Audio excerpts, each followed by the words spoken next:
ஒரு அழகான கிராமத்தில் ஆரஞ்சு நிறத்தில் மின்னும் ஆரஞ்சு பூனை வாழ்ந்தது. அது எப்போதும் குழந்தைகளுடன் விளையாடிக் கொண்டிருக்கும்.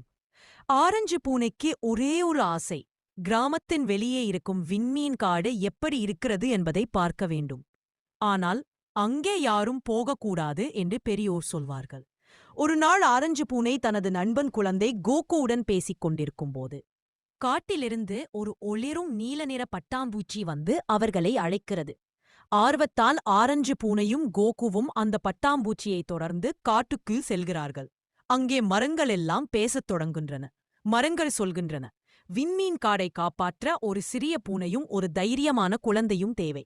அதை கேட்டதும் ஆரஞ்சு பூனையின் கண்கள் பளபளக்கத் தொடங்குகிறது. காட்டின் மையத்தில் ஒரு பிரமாண்டமான கல்வாசல் உள்ளது. அதைத் திறக்க சிரிப்பு ஒலி வேண்டும். ஆரஞ்சு பூனை மியவ் என்று நகைச்சுவையாக கத்தா. வாசல் தானாக திறந்து விடுகிறது. உள்ளே ஓர் மந்திர ராஜ்யம். பொறச்சை காலுமிச்ச பழக்கம் மீன்கள் இருக்கிறார். கரடி சொல்கிறது, எங்கள் மந்திர நட்சத்திரம் காணாமல் போயிருக்கிறது.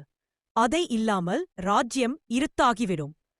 ஆரஞ்சு பூனை தன்னம்பிக்கையுடன், நட்சத்திரத்தை நாம் கண்டுபிடிப்போம் என்று கூறுகிறது.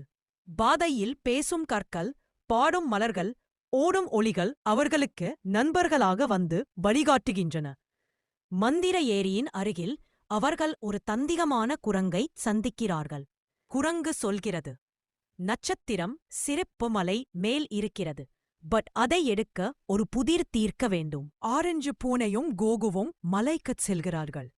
அங்கு ஒரு பெரிய கல். இதயத்தில் இருக்கும் மிகப்பெரிய பொக்கிஷம் எது என்று கேட்கிறது. கோகு யோசித்து அன்பு என்று சொன்னவுடன் கல் உடனே பிளந்து உள்ளே ஒளிரும் பொன்னிற நட்சத்திரம் தெரிகிறது.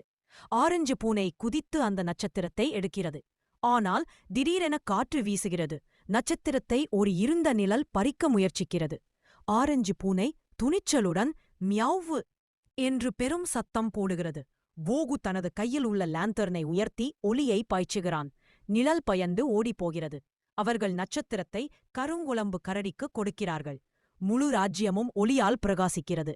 ஆரஞ்சு பூனையும் கோகுவும் ஹீரோக்களாக வரவேற்கப்படுகின்றனர். மந்திர ராஜ்யம் அவர்களுக்கு ஒரு பரிசு கொடுக்கிறது. எப்போதும் மீண்டும் வரலாம் என்ற ஒரு ஒளிரும் சின்னம். கிராமத்துக்கு திரும்பும்போது சூரியன் உதிக்கிறது. ஆரஞ்சு பூனை மகிழ்ச்சியாக கோகுவின் தோளில் ஏறி உட்கார்கிறது. கதை முடிவில் ஆரஞ்சு பூனையின் வீப்பின.